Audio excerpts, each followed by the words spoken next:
It's that time you've all been waiting for. Finally, the Zombies 13 board game review. Let's do this. First off, if you got onto Kickstarter, Dave Atkins drew this little zombie and signed it for you on the manila folder. That was pretty cool. He also gave you a little postcard here, autographed by himself, so that's kind of funny. And then they give you a print of your own card. Now, I'll get to that later in a card review.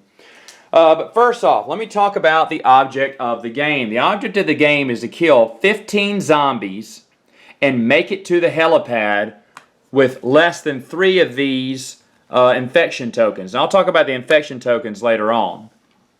But that's the way you can win it. The other way you can win is in cooperative play, where all of you are trying to kill 10 zombies, make it to the helipad without succumbing to the virus. But once someone dies, the game is over.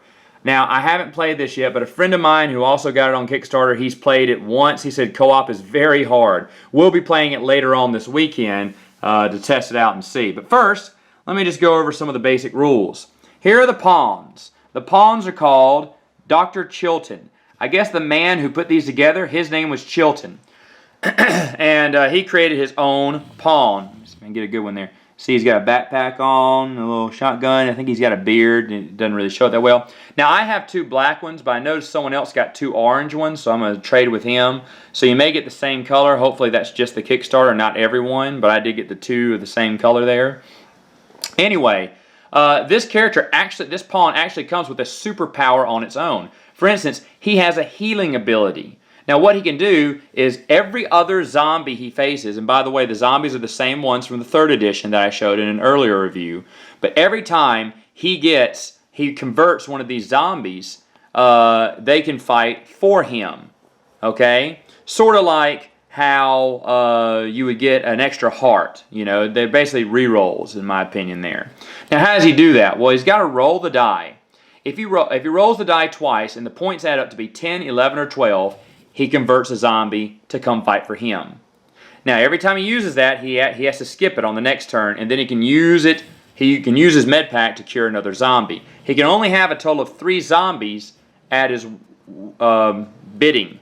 So, looking at the board, though, look, he's fighting a zombie and he's traveling with 3. That's going to get confusing. So, what we've decided to do is these zombies would go back into the pool, and we would just have a token flipped over, white, denoting that he has 1 zombie with him. And so it almost counts like a re-roll. So if he rolls a 3, 4, or 5, he can just kill one of the zombies off and roll again. That's how we're going to treat Dr. Chilton's character. By the way, if he does 2 die rolls and Dr. Chilton and you rolled a, let me see, it's 2, 3, 4, or 5, then you broke your med pack for the rest of the game and you may not use it again. So it's a little special power. I don't know. We'll see how it works. Remember, any zombies you convert do not count as zombies killed. You still have to kill 15, even though you may have converted a few. All right, now besides him, the game has a lot of quips and quirks on the tiles here. Let's go through them together. First off, you're having to clear these tiles and end your turn on these tiles free of zombies. If you do, these specific special tiles will give you special abilities. For instance, in Foodlandia, if you end your turn with no zombies on the tile, you collect a heart. Gallow Mountain, if you end your turn here without any zombies, you get to take the top 3 cards, tiles from the pile here, look at them, and place them in any order back there. That is completely useless, in my opinion, to the game. Anyway, you got the U.S. Border Patrol people. If you end your turn here, you can discard all of your cards and immediately redraw 3 cards. So that's pretty neat. You got the McCormick Animal Hospital. If you end your turn here with no zombies on there, you get to get rid of one of your infection things, which is going to be super important. This place is going to be super important to people because I hear these infection tokens are awful. And then finally, Netherworlds. If you end your turn there without any zombies, you collect 1 bullet. Now here's a special thing about Netherworld Armory. If you actually end your turn twice in a row here and still no zombies on the tile, then you actually get to pick a weapon from this event deck here. And I'll get to the cards in another review. But you get to pick a weapon, which is incredibly powerful. I can't believe they did that. But if there are no weapons, you get 2 bullets. Now after that, the rules state that you would actually reshuffle the deck.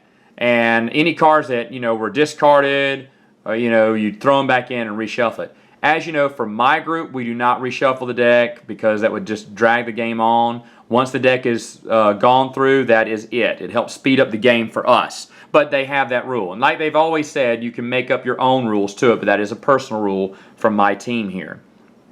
Now, let me talk about the infection tokens because I haven't talked about them yet.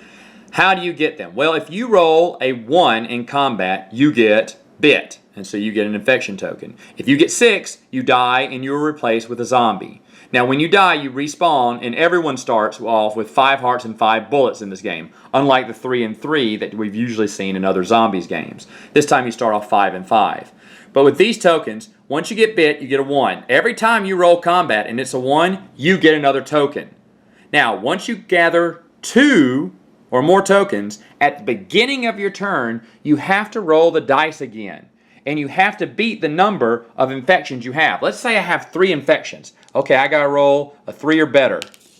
I rolled a 6. I'm okay, good.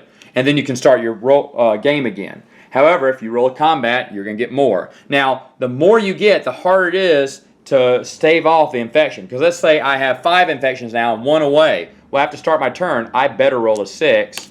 Oh, doggone, that never happens. Anyway, I'm barely alive. But as you can see, you got to keep rolling 6s and don't roll any 1s or you die.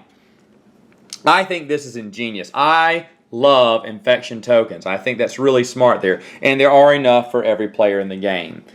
Anyway, folks, of course, same rules apply. If you die, you respawn, half your zombies, rounded down, and start over again. We're going to start playing this game. I believe we're going to do some test runs later on this week.